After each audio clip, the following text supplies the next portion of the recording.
Hello student, welcome back to my channel Bio Hub. आज हम पढ़ेंगे विटामिन्स के बारे में। जो विटामिन्स हैं ये काफ़ी इम्पोर्टेंट टॉपिक बन जाता है सारे एग्ज़ाम के लिए, चाहे किसी भी प्रकार के कॉम्पिटिटिव एग्ज़ाम का आप तैयारी कर रहे हो, चाहे वो एसएससी सीजीएल का हो, एसएससी सीजीएल का हो या फिर बीएसएससी का हो, जो अभी इंटर लेवल एग्ज़ाम होने वाले हैं अगले आने वाले 1-2 महीने में। इसके अलावा चाहे आप एसआई का एग्ज़ाम दे रहे हो, चाहे बीपीएससी का एग्ज़ाम दे रहे हो, सभी जगह इवन रेलवे में भी ये विटामिन्स पूछा गया है। ये विटामिन तो काफ़ी वास्ट टॉपिक है, ये काफ़ी वास्ट टॉपिक है, बट आप लोगों को काफ़ी लिमिटेड पढ़ना है। लिमिटेड यानी कि विटामिन्स के बारे में क्या पढ़ना है, तो विटामिन्स का पहला तो ये पढ़ना है कि इसका नाम, जो साइंटिफिक नेम है वो क्या होता है। ये पहला इंपॉर्टेंट टॉपिक आप लोगों को क्या पढ़ना है कि विटामिन्स का साइंटिफिक नेम क्या है। उसके बाद में यह किस प्रकार के भोजन में कौन सा विटामिन पाया जाएगा, फूड पढ़ना है। इसके अलावा इसका ये क्या कहते हैं, डिफिशियंसी पढ़ना है, डिफिशियंसी पढ़ना है। अगर ये 3 चीज़ आप पढ़ जाते हैं विटामिन्स के बारे में, तो इतना गारंटी है कि आप इनमें से किसी भी एग्ज़ाम में विटामिन्स का क्वेश्चन आए आप आराम से कर लीजिएगा। तो चलिए शुरू करते हैं कि आखिर विटामिन्स होता क्या है। तो विटामिन जो है एक्चुअल में विटामिन्स के बारे में कि विटामिन ग्रुप ऑफ, नोट्स बनाते चलिएगा, कहीं भी प्रॉब्लम हो तो आप कमेंट बॉक्स खुला है, कमेंट में लिख सकते हैं। अगर आपको कोई प्रॉब्लम है तो कमेंट में लिखिएगा, हम उस प्रॉब्लम का सॉल्यूशन ज़रूर देंगे। सबसे पहले विटामिन्स का देखिएगा, तो विटामिन्स क्या है, तो विटामिन्स जो है ग्रुप ऑफ कंपाउंड है। बहुत सारे कंपाउंड का ग्रुप होता है विटामिन्स, जो कि हमारे शरीर को रिक्वायर्ड तो है but in A small amount, required in A small amount, बहुत कम मात्रा में हमारे शरीर को चाहिए। और ये करता क्या है, तो ये विटामिन्स कंट्रोल करता है, कंट्रोल आवर बॉडी मेटाबॉलिज्म। ये हमारे शरीर के मेटाबॉलिज्म जो भी होते हैं, जो भी केमिकल रिएक्शन होते हैं उसको कंट्रोल करता है और बॉडी फंक्शन को भी ये कंट्रोल करता है। इतना बात याद रखिए। उसके बाद ये जो विटामिन्स हैं, इन विटामिन्स को 2 भागों में लगभग बांटा गया है, 2 भागों में बांटा गया है, ठीक है। जो पहला पार्ट है उसे हम कहते हैं वाटर सॉल्युबल, इसको कहते हैं वाटर सॉल्युबल, और दूसरा है उसे हम फैट सॉल्युबल भी कहते हैं या फिर लिपिड सॉल्युबल, फैट या लिपिड सॉल्युबल। अब देखिए जो विटामिन्स का संरचना है, विटामिन जो है उसको 2 भागों में बांटा गया है। वाटर सॉल्युबल मतलब इसको पानी में डालेंगे पूरी तरीके से घुल जाएगा, सॉल्युबल हो जाएगा। तो वाटर सॉल्युबल में कौन कौन सा आता है, तो वाटर सॉल्युबल में सिर्फ 2 ही आते हैं, विटामिन बी और विटामिन सी।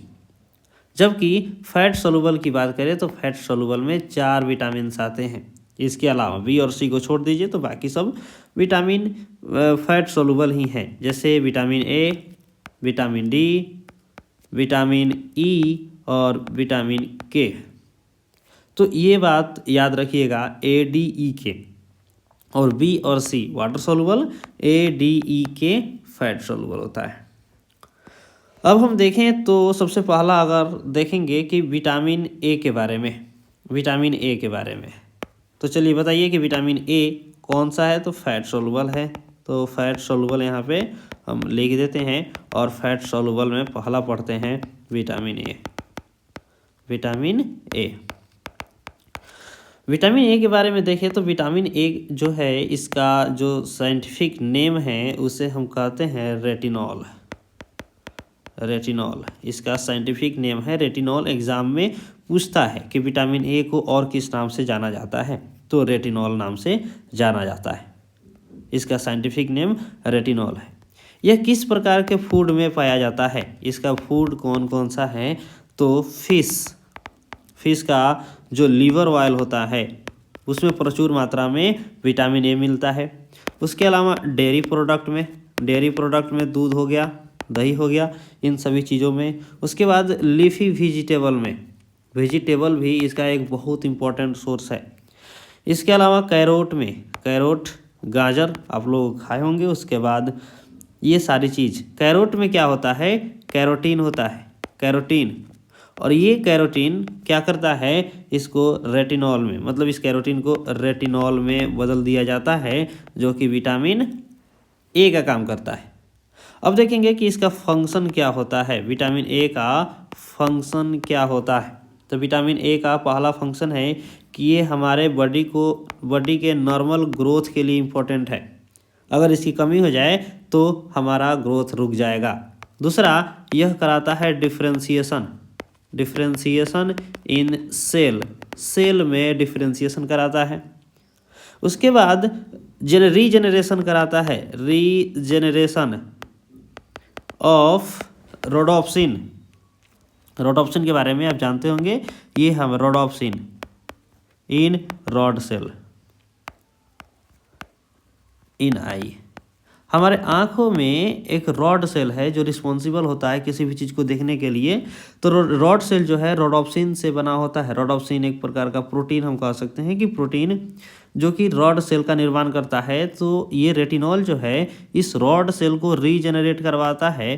ठीक है, अगर मान लीजिए कि विटामिन ए की कमी हो जाए तो रोडोप्सिन नहीं बनेगा, रोडोप्सिन रीजनरेट नहीं होगा, और जब रोडोप्सिन नहीं बनेगा तो रॉड सेल की कमी हो जाएगी, तो हमें नहीं दिखेगा। याद रखिएगा, रॉड सेल क्या है, अंधेरे में देखने के लिए रिस्पॉन्सिबल होता है। हमारे आंखों में दो सेल होता है, एक होता है रॉड सेल और एक होता है कोन सेल। ठीक है, तो one is responsible in day time and second is responsible in night time. तो वहाँ पे अगर रोडोप्सिन गायब हो जाएगा तो रॉड सेल भी गायब हो जाएगा और फिर उसका रीजनरेट नहीं होगा, तो हम इसे नहीं देख सकते। इसीलिए कहा जाता है कि ये क्या होता है, ज़रूरी होता है, नहीं तो इसकी कमी से नाइट ब्लाइंडनेस हो जाती है। इसके बाद में ये एक और काम करता है और ये होता है एसेंशियल होता है काफ़ी। किसके लिए? Essential for immune system. Immune system के बारे में भी आप जानते होंगे कि इम्यून सिस्टम है क्या। तो इम्यून सिस्टम जो हमारे बॉडी में डिफेंस का काम करता है, डिफेंस का काम करता है, मतलब हमारे बॉडी को प्रोटेक्ट करता है। किससे? बहुत सारे माइक्रोब्स से, मतलब बाहरी चीज़ों से हमारे बॉडी को बचा के रखता है। फंक्शन में तो ये हो गया ग्रोथ, डिफरेंशिएशन ऑफ सेल, याद रखिएगा, regeneration of rhodopsin and essential for immune system. इसकी डिफिशियंसी की बात करें कि इसकी कमी हो जाए तो हमें कौन कौन सी बीमारी देखने को मिल सकती है।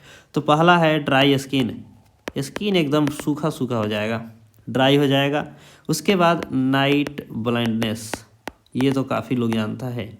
ठीक है, नाइट ब्लाइंडनेस, ये नाइट ब्लाइंडनेस का दूसरा नाम है निक्टेलोपिया। ये बात भी याद रखिएगा, कभी कभी पूछा जा सकता है, निक्टेलोपिया। तो चलिए, डिफिशियंसी इम्पोर्टेंट है, ड्राई स्किन और नाइट ब्लाइंडनेस, दो बीमारी है जो विटामिन ए की कमी से होती है। अगला पढ़ते हैं vitamin D. Vitamin D, vitamin D भी एक प्रकार का फैट सोलुबल प्रोटीन ही है, विटामिन है। और ये कहाँ कहाँ पाया जाता है? विटामिन डी का अगर देखें तो दूसरा नाम, तो इसका साइंटिफिक नेम है कैल्सीफेरॉल। कैल्सीफेरॉल एक्चुअल में यह कैल्शियम के स्टोर करने के लिए रिस्पॉन्सिबल होता है, ये हम आगे देखेंगे। कैल्शियम के एब्जॉर्प्शन के लिए रिस्पॉन्सिबल होता है। अगर इसकी कमी हो जाए तो कैल्शियम हमारा शरीर रीअब्जॉर्ब नहीं कर पाएगा भोजन से, और फिर हम कैल्शियम का यूज नहीं कर पाएंगे, कैल्शियम की कमी हो जाएगी हमारे शरीर में। ये कहाँ कहाँ मिलता है? तो ये जो फूड है, किस किस फूड में ये मिलता है? तो याद रखिए, फिश ऑयल में ये मिलता है, एग यॉक में मिलता है, अंडा का जो पीला वाला भाग होता है उसमें, बटर में, मक्खन में मिलता है। ठीक है, ये सभी चीज़ें हैं। ये तीसरा चीज़ कि विटामिन डी हमारे शरीर बनाती भी है, विटामिन डी हमारा शरीर बना भी लेती है। विटामिन जो है, ये विटामिन डी हमारे शरीर पे, जब हमारे स्किन पे क्या पड़ता है? सनलाइट पड़ता है, तो इस सनलाइट के कारण हमारे शरीर में विटामिन डी की विटामिन डी बनने लगता है। तो हमारा शरीर बना भी लेता है विटामिन डी को। ठीक है, अब ये जो विटामिन डी है, इसका काम क्या क्या है, इसका फंक्शन देख लेते हैं थोड़ा, कि आखिर ये काम क्या करता है हमारे शरीर में, क्यों ज़रूरी है। तो ये एब्जॉर्प्शन ऑफ कैल्शियम, कैल्शियम का एब्जॉर्प्शन करवाता है। ठीक है, फ्रॉम स्मॉल इंटेस्टाइन, इंटेस्टाइन। अब सोचिए कि अगर हम जो खाना खाते हैं, जो भोजन हम लेते हैं, जो भोजन हम खाना खाते हैं वो स्मॉल इंटेस्टाइन में जाता है और वहाँ पे डाइजेस्ट होता है। डाइजेस्ट होने के बाद वहाँ पे जो खाने में कैल्शियम है वो भी निकलता है, बट जब तक विटामिन डी नहीं रहेगा तब तक ये हमारे ब्लड में नहीं जाएगा, और वहाँ से ये ब्लड में नहीं जाएगा तो हमारे सेल में नहीं जाएगा और वहाँ पे जाकर ये काम नहीं करेगा। तो ज़रूरी है कि सबसे पहले उसका एब्जॉर्प्शन करवाया जाए। तो विटामिन डी कैल्शियम का एब्जॉर्प्शन करवाता है, ठीक है। और इसका काम क्या है, ये ज़रूरी होता है हमारे बोन्स के लिए, हमारा बोन्स के फंक्शन के लिए, कि हमारा बोन्स अच्छे से काम करे, इसके लिए रिस्पॉन्सिबल होता है विटामिन डी।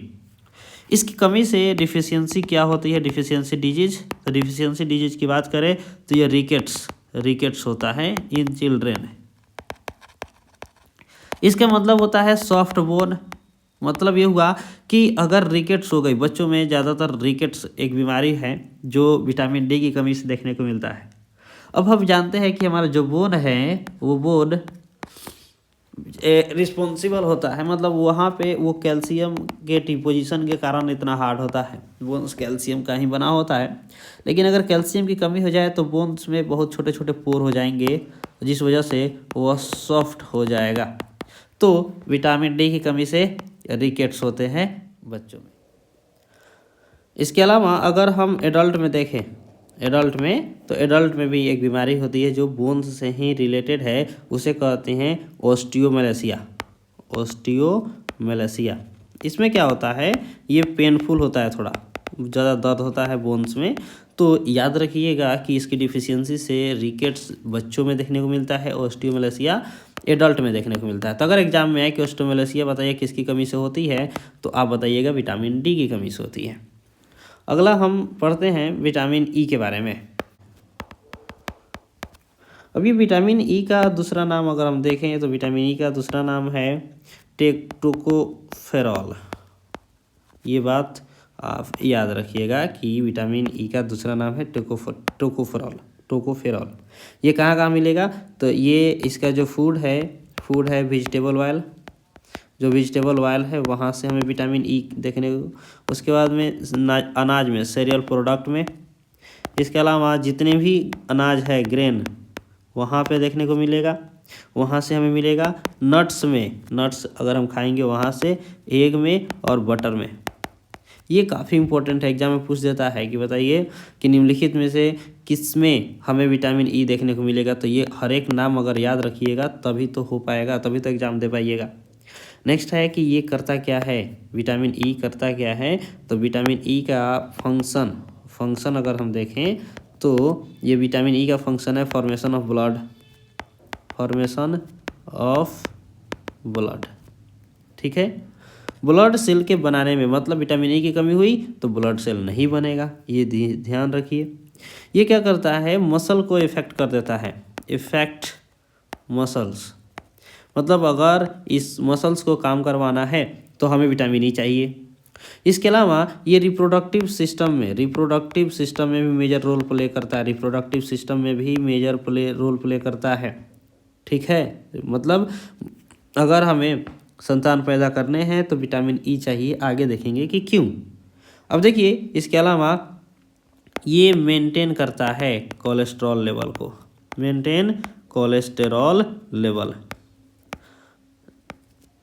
कोलेस्ट्रॉल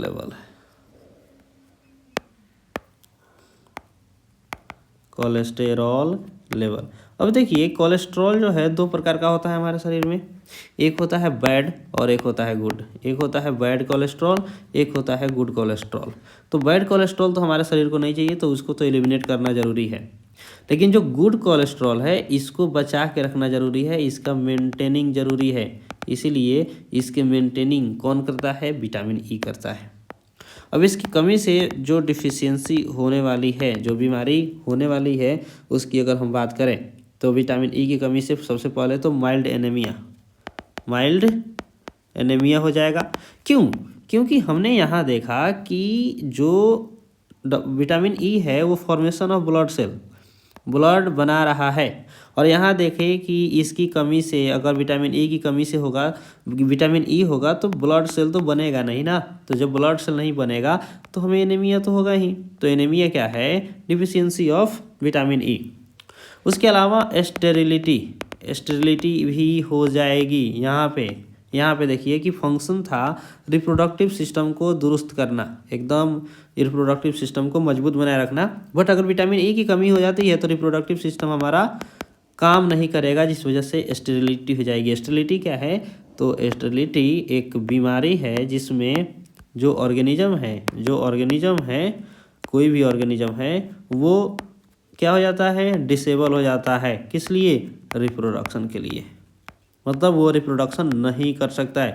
यहाँ तक कि डॉक्टर भी अगर कोई दवा दें, मतलब कि वो भी ट्रीटमेंट के बाद भी ये लगभग ठीक नहीं होता है। इसमें होता क्या है?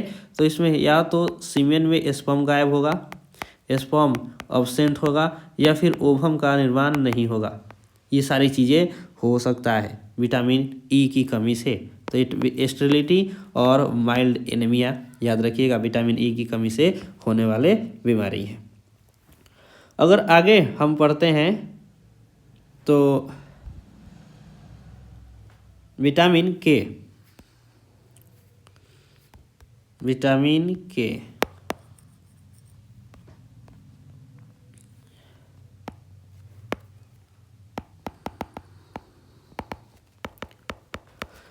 अब देखिए विटामिन के का दूसरा नाम भी है फाइलोक्विनोन। चलिए फाइलोक्विनोन के बारे में पढ़ते हैं। तो फाइलोक्विनोन का एक रिच सोर्स क्या है, कहाँ से हम इसको ले सकते हैं खाने के रूप में? तो पहला है fresh and dark green vegetable, मतलब जो ज़्यादा हरा हो, जो डार्क ग्रीन हो वेजिटेबल या फिर ताज़ा फल हो, वहाँ से हम क्या कर सकते हैं? विटामिन के को ले सकते हैं। या फिर विटामिन के जो हमारे गट में बैक्टीरिया पाया जाता है, वो भी विटामिन के का फॉर्मेशन करा देता है। वहाँ से भी हमारा बॉडी विटामिन के का प्रोडक्शन कर लेता है। बैक्टीरिया गट में जो पाया जाता है, यानी हमारे इंटेस्टाइन में जो बैक्टीरिया, जो अच्छे वाले बैक्टीरिया हैं, जो भोजन पचाने में हेल्प करते हैं, बहुत सारे कामों के लिए हेल्प करते हैं, वो विटामिन के भी बनाते हैं। अब विटामिन के का जो फॉर्मेशन है वो क्या करता है? तो विटामिन के प्रोथ्रोम्बिन बनाता है। इसका हम अगर फंक्शन देखें तो फंक्शन क्या है? तो विटामिन के फॉर्मेशन ऑफ प्रोथ्रोम्बिन। अब ये जो प्रोथ्रोम्बिन है ये करता है क्या है? तो प्रोथ्रोम्बिन सबसे पहले थ्रोम्बिन में चेंज होता है, और थ्रोम्बिन क्या करता है? ये इनएक्टिव है प्रोथ्रोम्बिन, तो थ्रोम्बिन है, और थ्रोम्बिन क्या करता है? तो ब्लड क्लॉटिंग में हेल्प करता है। मतलब कुल मिला के ये हुआ कि विटामिन के हमारे ब्लड क्लॉटिंग में हेल्प करता है। अगर प्रोथ्रोम्बिन की कमी हुई तो थ्रोम्बिन नहीं बनेगा, तो ब्लड क्लॉटिंग नहीं होगी। ठीक है, तो विटामिन के का क्या काम है? तो ये ब्लड क्लॉटिंग में काम कराता है, प्रोथ्रोम्बिन करता है। अगर इसकी डिफिशियंसी हो गई, हमारे शरीर में इसकी कमी हो जाए तो क्या होगा? तो अगर इसकी डिफिशियंसी हो जाए तो ब्लड क्लॉटिंग डिले हो जाएगा, ब्लड क्लॉटिंग। अब आप ही सोचिए कि अगर हमारे बॉडी में कहीं इंजरी हो जाए या फिर कट लग जाए और वहाँ से ब्लड निकल रहा हो और ब्लड क्लॉटिंग ही ना हो, क्योंकि विटामिन के तो है ही नहीं है, तो ब्लड क्लॉटिंग ना हो अगर हमारे शरीर में, तो सारा का सारा ब्लड लॉस हो जाएगा और इंसान की डेथ हो जाएगी। ये बड़ी प्रॉब्लम है। ठीक है, तो ये ज़रूरी है। ठीक है, अब देखिए, अब हम पढ़ेंगे ओरिजिनली, अगर हम देखें तो वाटर सोल्यूबल के बारे में अब हम पढ़ेंगे कि वाटर सोल्यूबल कौन कौन से होते हैं। ठीक है, विटामिन बी और विटामिन सी के बारे में हमने पढ़ा था कि विटामिन बी एंड सी। तो सबसे पहले तो विटामिन बी को देखेंगे तो विटामिन बी में बहुत सारे आते हैं। ठीक है, तो सबसे पहले हम विटामिन बी1 पढ़ेंगे कि विटामिन बी1। ठीक, विटामिन बी1 को अगर हम देखें साइंटिफिक नेम, तो इसका नाम होता है थियामिन। क्या होता है? थियामिन होता है। ये कहाँ से, ये किस प्रकार के भोजन से हम ले सकते हैं? तो ये हम ले सकते हैं इसके अलावा सीरियल्स, उसके अलावा नट्स, ठीक है, इसके अलावा सीड, ईस्ट या फिर जितने भी ग्रेन्स हैं वहाँ से हम भोजन के रूप में विटामिन B1 ले सकते हैं। इसका फंक्शन क्या है? तो इसका फंक्शन की बात करें तो इम्पोर्टेंट होता है किस चीज़ में? ग्लूकोज को एनर्जी बनाने में। एसेंशियल फॉर कन्वर्टिंग ग्लूकोज को एनर्जी बनाने में ये काफ़ी इंपॉर्टेंट होता है। इसके बिना ग्लूकोज से एनर्जी नहीं बन सकता। जो हम खाना खाते हैं, जो हम भोजन लेते हैं, जो हम खाना खाते हैं फूड, वहाँ डाइजेशन के बाद में ग्लूकोज बनता है और फिर ग्लूकोज का ऑक्सीडेशन होता है और उस ऑक्सीडेशन के बाद हमें मिलता है एनर्जी, बहुत सारा एनर्जी। तो अगर इस बीच में हमें चाहिए, यहाँ पे हमें चाहिए विटामिन B1। अगर विटामिन B1 ही गायब रहे तो ग्लूकोज का ऑक्सीडेशन नहीं होगा और वहाँ से एनर्जी भी नहीं बनेगा। तो ग्लूकोज से एनर्जी बनाने में कौन हेल्प करता है? विटामिन B1 करता है। और ये इम्पोर्टेंट है हमारे नर्वस सिस्टम को ज़रूरी है कि नर्वस सिस्टम जो क्या करता है, एक जगह से मैसेज को दूसरे जगह भेजता है, काफ़ी तेज़ी में मैसेज को one organ to another organ भेजते रहता है। हमारे पूरे शरीर से ब्रेन में भेजता है और ब्रेन से मैसेज लेकर आता है। तो इसके लिए भी विटामिन B1 चाहिए। अगर इसकी कमी हुई तो बहुत प्रॉब्लम होने वाली है। इसकी कमी से, इसकी डिफिशियंसी से कौन सी बीमारी होता है? इसकी कमी से तो याद रखिएगा बेरी बेरी। ये बेरी होता क्या है? तो हमारा जो लिम्ब मसल्स है, लिम्ब मतलब हाथ का जो मसल्स है वो थोड़ा कमज़ोर हो जाता है, वीक हो जाता है। चलिए अब हम आते हैं अगले विटामिन B2 पर। अगला है विटामिन B2।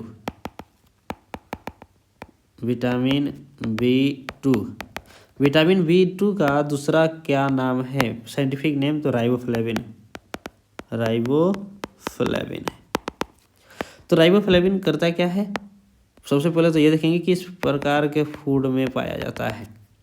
तो अगर हम इसके फूड की बात करें तो ये मिल्क प्रोडक्ट में, ठीक। इसके अलावा लीफी वेजिटेबल और एग में ये पाया जाता है, ठीक है। ये सब खाने से हमें विटामिन B2 मिलेगा। ये क्या करता है? ये इन्वॉल्व रहता है फॉर्मेशन ऑफ, इसका फंक्शन देखें तो इन्वॉल्व रहता है इन फॉर्मेशन ऑफ RBC, मतलब रेड ब्लड सेल को बनाने में मदद करता है, ठीक है। उसके बाद मेंटेनेंस ऑफ बॉडी टिश्यू, हमारे बॉडी टिश्यू के मेंटेन रखने में हेल्प करता है। इसके अलावा ये क्या करता है? ये आई के लिए बहुत इंपॉर्टेंट है, हमारे आँखों के लिए, हमारे स्किन के लिए ज़रूरी है। इसके अलावा ये क्या करता है? कार्बोहाइड्रेट मेटाबॉलिज्म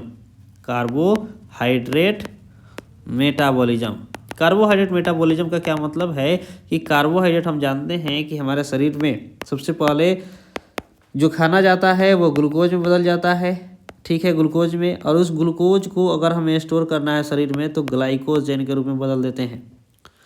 तो ग्लूकोज को ग्लाइकोजन और फिर ज़रूरी होता है तो इस ग्लाइकोजन को ग्लूकोज में भी बदल देते हैं। इस प्रोसेस को हम कार्बोहाइड्रेट मेटाबॉलिज्म कहते हैं और फिर इस ग्लूकोज को एनर्जी में बदल देते हैं। ये सब कार्बोहाइड्रेट मेटाबॉलिज्म है।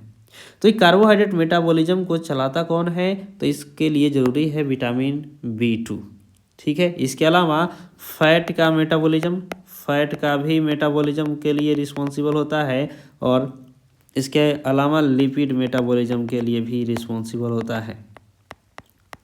तो अगर हम देखें कि यूज विटामिन B2 का कहाँ, कार्बोहाइड्रेट मेटाबॉलिज्म, फैट मेटाबॉलिज्म और लिपिड मेटाबॉलिज्म, ये काफ़ी इम्पोर्टेंट है। अगर इसकी कमी हो जाए, डिफिशियंसी हो जाए तो हम क्या करेंगे? हमारे बॉडी में कौन कौन सी बीमारी होंगे? तो क्रैक्ड स्किन हो जाएगा, स्किन सूख जाएगा और उसमें थोड़ी थोड़ी वाइटनेस आ जाएगी, दरारें आ जाएगी, इस प्रकार की चीज़ें, ठीक है। उसके बाद में विजन जो होगा ब्लर हो जाएगा, ब्लर्ड विजन।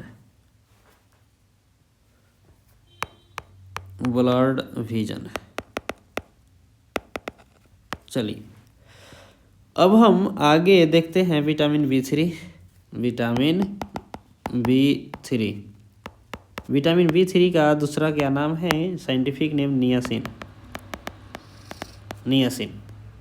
ये क्या करता है, ये पहले देखेंगे भोजन, फूड कौन कौन से भोजन से मिलता है, तो ये मीट से, उसके बाद होल ग्रेन से, और लेग्यूम्स से भी मिलता है।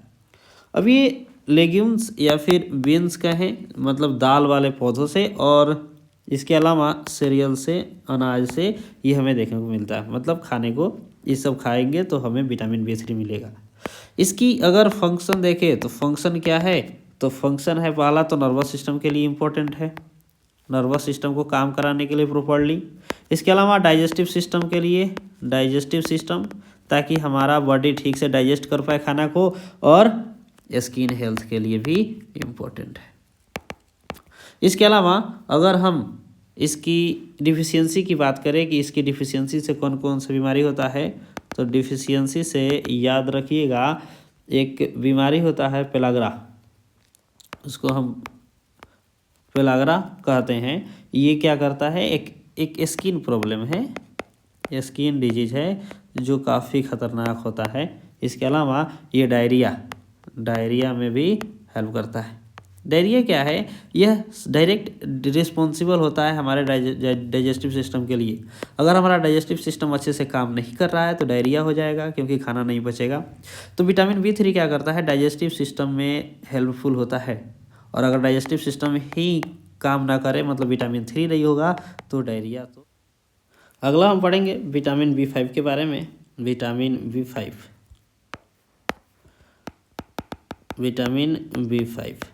अब ये विटामिन B5 का अगला साइंटिफिक नेम क्या है, तो विटामिन B5 को हम कहते हैं पेंटोथेनिक एसिड। याद रखिएगा, पेंटोथेनिक एसिड। ये सब नाम कहाँ से आया है, ये तब आपको पता चलेगा, तब समझ में आएगा जब हम इसके सिंथेसिस के बारे में पढ़ेंगे। ये मतलब ये सारे विटामिन के सिंथेसिस होता कैसे, बट हमें वो तो पढ़ना नहीं है। आप लोगों को बस 3 गो चीज़ ही पढ़ना है विटामिन के बारे में, उसका फूड क्या होता है, उसका फंक्शन क्या होता है, उसकी डिफिशियंसी क्या होती है।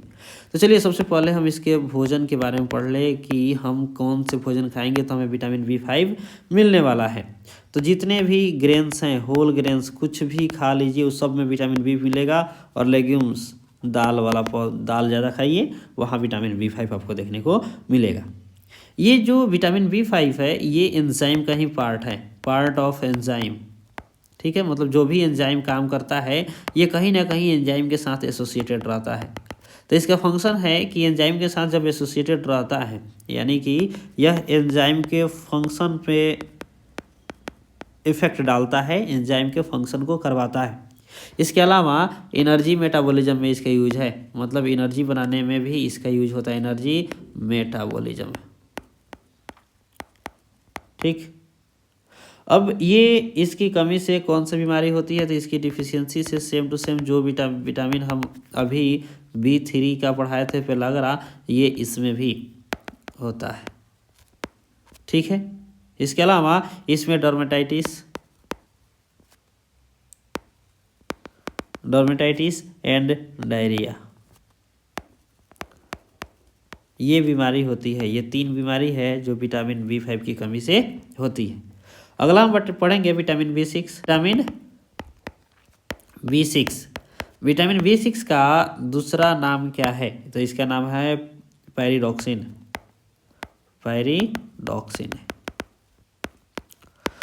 अगर पैरिडॉक्सिन के बारे में बात करें, ये कहाँ कहाँ से मिलेगा, तो इसका जो फूड होगा, ये फूड मीट, फिश, एग, इन सब जगहों से हम इसके ये कर सकते हैं। ये क्या करता है, इसका फंक्शन देखें तो RBC के फॉर्मेशन में हेल्प करता है, साथ में नर्वस सिस्टम के मेंटेन करने में। ठीक है, इसके अलावा इम्यून सिस्टम के मेंटेन करने में भी इसका मदद मिलता है, मतलब मदद करता है। इसकी कमी से, इसकी अगर डिफिशियंसी हो जाए तो क्या होगा, तो इसकी डिफिशियंसी हो जाए तो स्किन प्रॉब्लम हो जाएगी। स्किन में बहुत सारे प्रकार के कुछ भी हो सकता है। इसके अलावा नर्व डिसऑर्डर, मतलब हमारा दिमाग, हमारा वेन्स, हमारा नर्वस सिस्टम काम नहीं करेगा। ठीक है, अगला है विटामिन B9। Vitamin B9। अब इस विटामिन B9 को हम फॉलिक एसिड कहते हैं। आप लोग सुने होइएगा, दवा पे लिखा होता है फॉलिक एसिड के बारे में। तो ये फॉलिक एसिड करता क्या है, तो इसका जो फूड है, पहला तो फूड ही देखेंगे कि फूड है क्या, तो लीफी ग्रीन में ये पाया जाता है।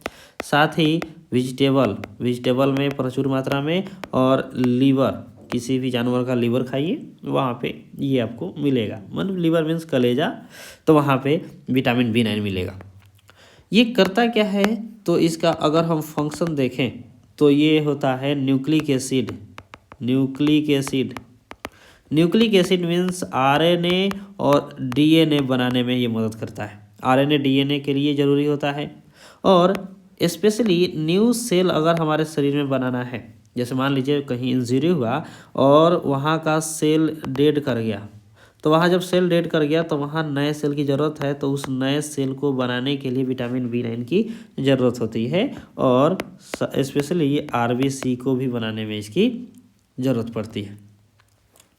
इसकी डिफिशियंसी से क्या होता है, तो इसकी डिफिशियंसी से जो बीमारी होती है उसको हम कहते हैं एनीमिया, क्योंकि यह RBC बना रही है, और अगर RBC नहीं बना नया RBC तो खून की कमी हो जाएगी और हमें एनीमिया जैसे बीमारी को झेलना पड़ेगा।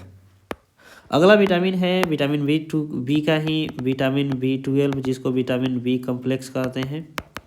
इसका दूसरा नाम है साइनोकोबालामाइन। याद रखिएगा, थोड़ा नाम बड़ा है पर कोई बात नहीं, अच्छा है। अब इसकी देखेंगे कि फूड कहाँ से मिलता है हमें, तो इसका फूड है लीवर, मिल्क और फिश एंड मीट। यहाँ से हमें ये विटामिन B12 मिल जाएगा। ये करता क्या है, तो प्रोटेक्टिव, ये क्या करता है, नर्व को, हमारे सिस्टम को बचाता है। इसका फंक्शन देखें तो ये माइलिन शीथ बनाता है, और माइलिन शीथ क्या होता है, हमारे नर्व सिस्टम को प्रोटेक्ट करके रखता है। अब देखिए, ये हो गया हमारा नर्वस सिस्टम, मतलब नर्व सेल, ठीक है, ये नर्व सेल होगा। आप लोग इसके बारे में जानते होंगे, पढ़े भी होंगे, देखे होंगे कि ये न्यूरॉन्स है हमारे शरीर का, और ये जो है इसको एक्सॉन कहते हैं, और इसके ऊपर इस प्रकार का स्ट्रक्चर होता है माइलिन शीथ। इसको बनाने में विटामिन B12 का काफ़ी अहम रोल होता है। इसके अलावा ये RNA सिंथेसिस में अभी बताए थे कि RNA और DNA काफ़ी इंपॉर्टेंट है। DNA सिंथेसिस में इसका रोल होता है, उपयोग होता है। RNA और DNA तब यहाँ से जाकर के न्यूक्लिक एसिड, यही है न्यूक्लिक एसिड बनाएगा, तभी तो हमारे बॉडी में सेल डिवीजन होगा, और फिर नए सेल बनेंगे, और फिर आपका ग्रोथ होगा। ये सारी चीज़ें अगर इसकी कमी हो जाए, इसकी डिफिशियंसी हो जाए, तो हमें क्या होगा, तो इसकी डिफिशियंसी से हमारे शरीर में एनीमिया हो जाएगा, और साथ ही नर्व डिसऑर्डर हो सकते हैं। तो ये बात याद रखिएगा। अब आता है सबसे लास्ट विटामिन, जिसको हम लोग विटामिन C कहते हैं, और इसको हम आसानी से कहीं से भी ले सकते हैं खट्टे फलों को खा करके। इसका नाम है एस्कॉर्बिक एसिड। ये कहाँ हमें मिलेगा, इसके लिए हमें कहाँ जाना होगा, क्या खाना होगा, तो इसका फूड कुछ स्पेशल नहीं है, एकदम साइट्रस फूड है। साइट्रस फूड मतलब एकदम से खट्टा फल खाइए, वहाँ से मिलेगा। टोमेटो खाइए, वहाँ से मिलेगा, और लीफी वेजिटेबल होना चाहिए। चलिए, अगला काम क्या है, तो ये सेलुलर फंक्शन के लिए रिस्पॉन्सिबल होता है। इसका फंक्शन होता है सेल के फंक्शन में अगर ये नहीं रहा तो सेल हमारा अच्छा से काम नहीं करेगा, और साथ में यह इम्यून सिस्टम में भी अपना रोल प्ले करता है। इम्यून सिस्टम मतलब हमारे शरीर को क्या करता है, बचाता है बीमारियों से, बहुत सारे फॉरेन पार्टिकल से। इसकी कमी से क्या होती है, तो इसकी कमी से, डिफिशियंसी से हम सभी जानते हैं और रटे भी हैं शुरू से कि स्कर्वी होता है।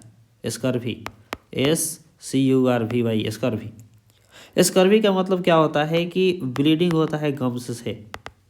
ब्लीडिंग गम्स और फॉलिंग ऑफ टीथ, दांत जो है गिर जाता है। क्यों? क्योंकि ये कमज़ोर हो जाएगा, हमारा गम्स कमज़ोर हो जाएगा तो फिर दांत तो गिरेगा ही। तो ये था हमारा आज का टॉपिक, आज का चैप्टर विटामिन्स के बारे में। तो अगर आपको कोई प्रॉब्लम है इस विटामिन में तो आप ज़रूर कमेंट कीजिएगा। और याद रखिएगा, अगर आपने इतना याद कर लिया तो आप किसी भी एग्ज़ाम में बैठ के विटामिन्स के प्रॉब्लम को ज़रूर सॉल्व करके रहिएगा। अगर आपको इसका MCQ, इससे जुड़ा हुआ अगर क्वेश्चन प्रैक्टिस करना है तो ज़रूर कमेंट कीजिएगा, हम ज़रूर इसके क्वेश्चंस भी लाएंगे और पूरा सॉल्व करेंगे। और वहाँ देखेंगे कि विटामिन्स में जितने भी कॉम्पिटिटिव एग्ज़ाम है, सिर्फ ऑब्जेक्टिव में सिर्फ और सिर्फ फूड, ठीक है, उसका फंक्शन और उसकी डिफिशियंसी के बारे में ही पूछा गया है। अगर वीडियो पसंद है तो लाइक कीजिएगा, सब्सक्राइब कीजिएगा और शेयर ज़रूर कीजिएगा। धन्यवाद।